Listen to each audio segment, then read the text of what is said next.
Hello दोस्तों, स्वागत है आपका आपके अपने यूट्यूब चैनल डीडीसी लाइव में। आज हम जिस विषय पर चर्चा करने वाले उसका नाम है न्यायपालिका। क्योंकि राज्य सरकार के तीन स्तंभ हैं। पहले नंबर पे कार्यपालिका, विधायिका और अंतिम नंबर पे न्यायपालिका। कार्यपालिका के बारे में हमने समझ चुका है, फिर विधायिका के बारे में। अब अगला जो टॉपिक है वह है न्यायपालिका। वो क्या है आपका? न्यायपालिका। न्यायपालिका की बात की, न्यायपालिका का जो सबसे महत्वपूर्ण काम है न्याय देना। और न्याय कैसे देती है वो?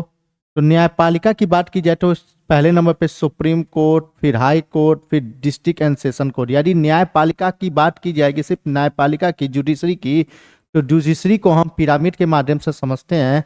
पहले नंबर पे आता है आपका सुप्रीम कोर्ट, दूसरे नंबर पे आता है आपका हाई कोर्ट और तीसरे नंबर पे आता है आपका डिस्ट्रिक्ट एंड सेशन कोर्ट। लेकिन हमको क्या समझना है आज? तो आज हमको समझना है राज्य की न्यायपालिका के बारे में। तो जो राज्य की न्यायपालिका है, उस राज्य की न्यायपालिका को यदि आपको समझना हो तो राज्य की न्यायपालिका के दो महत्वपूर्ण आधार हैं जो भारतीय संविधान में बताए गए हैं। न्यायपालिका और ये जो न्यायपालिका है उसके दो महत्वपूर्ण आधार ये हैं जिनका उल्लेख भारतीय संविधान में किया गया है। पहले नंबर पे उच्च न्यायालय, जो राज्य की न्यायपालिका का सबसे बड़ा न्यायालय होता है, और इसी की सहायता करने के लिए एक न्यायालय होता है जिसे हम कहते हैं जिला व सत्र न्यायालय, जिसे हम कहते हैं डिस्ट्रिक्ट एंड सेशन कोर्ट। राज्य की न्यायपालिका का जो सबसे बड़ा स्तंभ है वह है उच्च न्यायालय, जिसका उल्लेख भारतीय संविधान में अनुच्छेद 214 से बताया गया है। और हर जिले में एक न्यायालय होता है जिसे हम कहते हैं जिला व सत्र न्यायालय। वो भी राज्य की न्यायपालिका का एक महत्वपूर्ण आधार है जिसे हम क्या कहते हैं? जिला व सत्र न्यायालय। इसका भी उल्लेख भारतीय संविधान में क्या किया गया है। तो हम राज्य की न्यायपालिका को समझेंगे तो उसके दो महत्वपूर्ण आधार को समझेंगे। पहले उच्च न्यायालय को, फिर उच्च न्यायालय के बाद जिला व सत्र न्यायालय को। तो सबसे पहले यदि बात की जाए उच्च न्यायालय की, तो भारतीय संविधान का जो अनुच्छेद 214 है, उस अनुच्छेद 214 में बताया गया है हाई कोर्ट के बारे में, और बताया गया है कि प्रत्येक राज्य के लिए एक उच्च न्यायालय होगा। यदि आप भारतीय संविधान का अनुच्छेद 214 पढ़ें, जब भारत का संविधान बनकर तैयार हुआ था 26 जनवरी 1950 को, पूरी तरह से संपूर्ण भारत में जब भारत का संविधान लागू किया गया था, उस समय भारतीय संविधान के अनुच्छेद 214 में यह बताया गया था कि यदि एक राज्य है तो उस एक राज्य के लिए एक क्या होगा? उच्च न्यायालय होगा।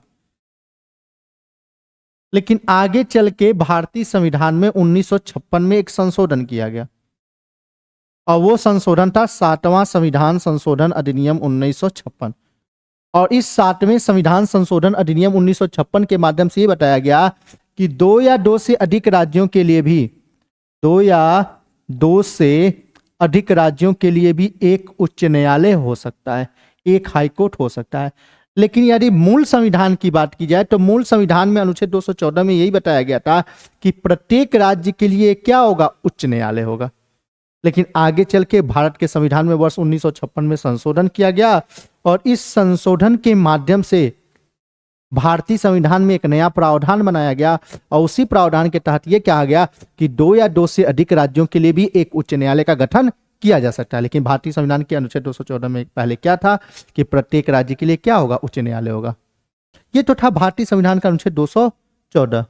यदि बात की जाए उच्च न्यायालय के गठन की, तो उच्च न्यायालय का गठन कैसे किया जाता है? तो उच्च न्यायालय का जो गठन किया जाता है वो एक मुख्य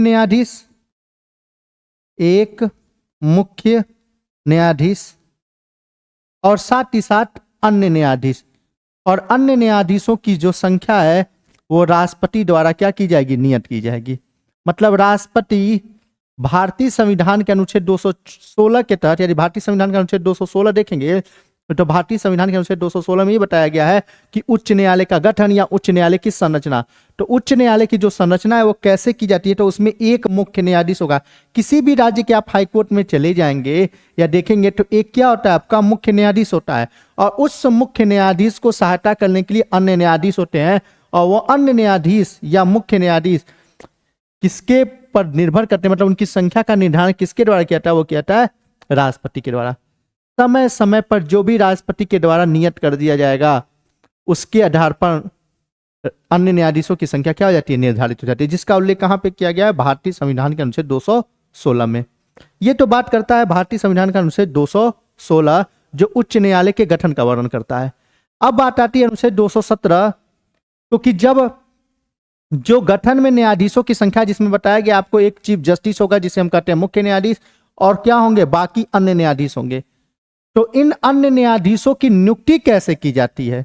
मतलब यदि कहा जाए भारतीय संविधान में या उच्च न्यायालय के प्रावधान में कि उच्च न्यायालय में जो न्यायाधीश होते हैं उनकी नियुक्ति किसके द्वारा की जाती है, किस अनुच्छेद के तहत की जाती है और कैसे की जाती है, इन सब बातों का विस्तार पूर्वक जो वर्णन किया गया है वो किया गया है भारतीय संविधान के अनुच्छेद 217 में।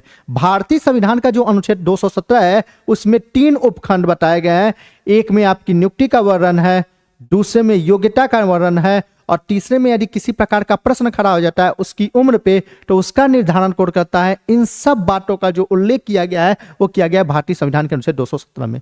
तो जब आप भारतीय संविधान का अनुच्छेद 217 देखेंगे, उसके उपखंड 1 को देखेंगे तो इसमें नियुक्ति का वर्णन किया गया है। और नियुक्ति में क्या बताया गया है कि उच्च न्यायालय के मुख्य न्यायाधीश मतलब चीफ जस्टिस या अन्य न्यायाधीश की नियुक्ति किसके द्वारा की जाएगी, तो अन्य न्यायाधीश, इन दोनों की जो नियुक्ति की जाती है वो राष्ट्रपति के द्वारा की जाती है। किसके द्वारा की जाती है? राष्ट्रपति के द्वारा।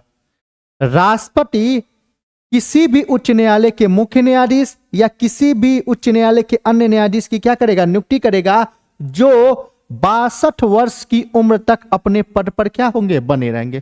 कितने वर्ष की उम्र तक? 62 वर्ष के उम्र तक। मतलब यदि उनकी उम्र जब तक 62 वर्ष पूरी नहीं हो जाती है तब तक वो अपने पद पर क्या होंगे, बने रहेंगे। क्योंकि उच्च न्यायालय के जो न्यायाधीश की अधिकतम उम्र बताई गई है वो कितने वर्ष बताई गई है? 62 वर्ष। ये परीक्षा के दृष्टिकोण से बहुत ही महत्वपूर्ण सवाल है कि उच्च न्यायालय के न्यायाधीश की जो उम्र होती है अधिकतम वो कितनी है, क्योंकि न्यूनतम उम्र तो बता ही नहीं गई है। भारतीय संविधान में अधिकतम उम्र का आंकड़ा प्रस्तुत किया गया, तो अधिकतम उम्र जो बताई गई है उच्च न्यायालय के न्यायाधीश की वो बताई गई 62 वर्ष।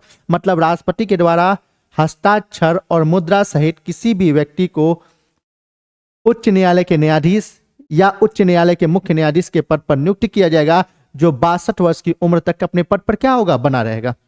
इसका उल्लेख किया गया भारतीय संविधान के अनुच्छेद 217 के उपखंड 1 में। अब आते हैं योग्यता। किस व्यक्ति को भारतीय संविधान के अनुच्छेद 217 के उपखंड 1 के तहत राष्ट्रपति के द्वारा मुख्य न्यायाधीश या अन्य न्यायाधीश के पद पर नियुक्त किया जाएगा, तो उसकी योग्यता जो बताई गई उसमें सबसे पहले नंबर पे यह बताया गया है कि 10 वर्ष तक वो न्यायिक पद पर रहा हो। न्यायिक पद का मतलब होता है जज के रूप में क्या किया रहा हो, कार्यरत हो। मतलब कोई भी व्यक्ति जो 10 वर्ष तक न्यायिक पद पर, या कह सकते हैं साधारण शब्दों में जज या न्यायाधीश के पद पर यदि कार्यरत है, तो उसको उच्च न्यायालय का मुख्य न्यायाधीश या अन्य न्यायाधीश के पद पर नियुक्त किया जा सकता है। यह पहला योग्यता है। दूसरे नंबर पे जो योग्यता है वो है 10 वर्ष तक किसी भी न्यायालय में आप क्या हो, अधिवक्ता के रूप में क्या हो, कार्यरत रहे हो। यदि कोई व्यक्ति 10 वर्ष तक अधिवक्ता के रूप में यदि कार्यरत रहा है न्यायालयों में, तो वो भी क्या है, योग्य हो चुका है किसी भी राज्य के हाईकोर्ट के न्यायाधीश बनने के रूप में। ये तो था भारतीय संविधान का अनुच्छेद 217 का उपखंड 2, जिसमें यह बताया गया है कि उसकी योग्यता क्या है। तो पहली योग्यता यह है कि 10 वर्ष तक वो क्या रहा हो, न्यायाधीश के पद पर हो, या दूसरे नंबर पे 10 वर्ष तक वो क्या हो, जज के रूप में, जज या अधिवक्ता के रूप में यदि कोई व्यक्ति 10 वर्ष तक यदि कार्यरत रहा है तो उसको राष्ट्रपति के द्वारा उच्च न्यायालय के न्यायाधीश के पद पर आप क्या कर सकते हैं, नियुक्त कर सकते हैं। अब आते हैं त्यागपत्र या हटाने की प्रक्रिया। यदि किसी भी हाईकोर्ट के जज को यदि आपको हटाना होगा तो या तो वो स्वेच्छा से अपना त्यागपत्र दे देगा, तो त्यागपत्र वो किसको देता है, राष्ट्रपति को देता है। इसका भी उल्लेख भारतीय संविधान के अनुच्छेद 217 में ही बताया गया है। मतलब भारतीय संविधान का जो अनुच्छेद 217 ये बताता है कि यदि कोई भी उच्च न्यायालय का, किसी भी हाईकोर्ट का, यदि, क्योंकि वर्तमान में जो हाईकोर्ट की जो संख्या है वो है 25। यदि पूरे भारत की बात की जाएगी तो पूरे भारत में जो हाईकोर्ट की जो संख्या बताई गई है वर्तमान में, या उनकी जो संख्या है वो है 25 हाईकोर्ट है वर्तमान समय भारत में। उन 25 हाईकोर्ट के किसी भी जज के द्वारा यदि स्वेच्छा से यदि अपना त्यागपत्र दिया जाता है तो भारत के राष्ट्रपति को सुपुर्द किया जाता है, भारत के राष्ट्रपति को संबोधित किया जाता है। लेकिन हटाने की जो प्रक्रिया है वो उसी के समक्ष है, उसी के समान है जो उच्चतम न्यायालय के न्यायाधीश को हटाने की प्रक्रिया है। उच्चतम न्यायालय के न्यायाधीश को हटाने की प्रक्रिया है। मतलब कहा जाए तो जो उच्चतम न्यायालय के न्यायाधीश को हटाने की प्रक्रिया है एकदम समकक्ष किसके है? उच्च न्यायालय के न्यायाधीश के। जैसे आप उच्चतम न्यायालय के न्यायाधीश को उसके पद से हटाएंगे अक्षमता के आधार पर या कदाचार के आधार पर, यही दो महत्वपूर्ण आधार हैं जिनका उल्लेख भारतीय संविधान के अनुच्छेद 124 में बताया गया है। मतलब जो हटाने की प्रक्रिया भारतीय संविधान के अनुच्छेद 124 में बताई गई है सुप्रीम कोर्ट के जज के, वही प्रक्रिया सेम टू सेम हाईकोर्ट के जज को भी हटाने की है। कदाचार के आधार पर, अक्षमता के आधार पर, भ्रष्टाचार के आधार पर आप उनको क्या कर सकते हैं? उनके पद से हटा सकते हैं। और हटाने के लिए आपको क्या करना पड़ेगा? संसद के दोनों सदनों में उस प्रस्ताव को 2/3 बहुमत से क्या कराना पड़ेगा? पास कराना पड़ेगा। और राष्ट्रपति यदि उस पर सहमति दे देंगे तो उच्चतम न्यायालय कहिए, सुप्रीम कोर्ट कहिए या उच्च न्यायालय हाईकोर्ट कहिए, उसके न्यायाधीश को आप उसके पद से क्या कर सकते हैं? हटा सकते हैं। मतलब कहा जाए तो अनुच्छेद 217 क्या बताता है? नियुक्ति का वर्णन करता है। और नियुक्ति यह बताई गई है कि राष्ट्रपति किसी भी व्यक्ति को जो अनुच्छेद 217 के उपखंडों में जो योग्यता बताई गई उसके क्राइटेरिया को परिपूर्ण करता है, तो राष्ट्रपति उस व्यक्ति को क्या कर सकता है? किसी भी राज्य के हाईकोर्ट में न्यायाधीश के पद पर क्या कर सकता है? नियुक्त कर सकता है। अपने हस्ताक्षर और मुद्रा सहित जो 62 वर्ष की आयु तक अपने पद पर क्या होंगे? बने रहेंगे। यदि उनको अपना स्वेच्छा से त्यागपत्र देना होगा तो वो अपना स्वेच्छा से त्यागपत्र किसको देते हैं? तो वह अपने त्यागपत्र किसको देते हैं? राष्ट्रपति को। यदि उनको हटाना है तो उच्च न्यायालय के न्यायाधीश को हटाने की प्रक्रिया वैसी ही है जो भारतीय संविधान के अनुच्छेद 124 में उच्चतम न्यायालय के न्यायाधीश को हटाने की प्रक्रिया जो बताई गई है। अब अगला जो सबसे अंतिम जो टॉपिक है आज का, वो ये है कि यदि उच्च न्यायालय के किसी भी न्यायाधीश के उम्र पर, क्योंकि उम्र क्या बताई गई? अधिकतम 62 वर्ष, 62 वर्ष तक वो अपने पद पर बना रहेगा। यदि उम्र पर किसी प्रकार का प्रश्न खड़ा होता है तो उसमें अंतिम निर्णय किसका होता है? राष्ट्रपति का होता है। लेकिन किसके परामर्श पर होता है? तो भारत के मुख्य न्यायाधीश को हम कहते हैं चीफ जस्टिस ऑफ इंडिया। मतलब भारतीय संविधान का जो अनुच्छेद 217 का जो सबसे अंतिम उपखंड है वो ये बताता है कि किसी भी उच्च न्यायालय के न्यायाधीश के उम्र पर यदि किसी प्रकार का प्रश्न खड़ा होगा तो उसमें अंतिम जो निर्णय होगा वो होगा राष्ट्रपति का। और ये राष्ट्रपति जो अंतिम निर्णय देते हैं किसके परामर्श पर या किसके सलाह पर लेते हैं?